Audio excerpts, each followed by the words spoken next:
তিনজনা মিলে জোরদার রান্না চলছে। এখন চলছে নান, দেখি নানটা। ওইখানে চলছে বাটার পনির মশলা।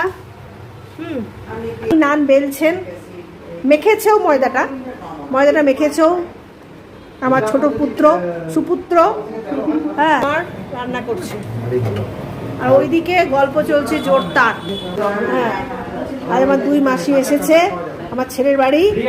হ্যাঁ, আমার সেজো মাসি এক মেজো মাসি হয়েছে খেতে, খুব ভালো হয়েছে। যাক, খুব খুশি। দুই এক্সিবিশনার এসছেন আমাদের ছেলের বইয়ের রান্না কেমন হয়েছে দেখবার জন্য। না নাড়িয়ে ওনারা খাক, আমরা আজকে এখানে ভিডিওটা রাখছি। আপনারা সবাই সঙ্গে থাকুন, ভালো থাকুন এবং লাইক কমেন্ট শেয়ার করুন। আর গুড নাইট, বাই বাই। আসবে, টাটা। হ্যাঁ, এটা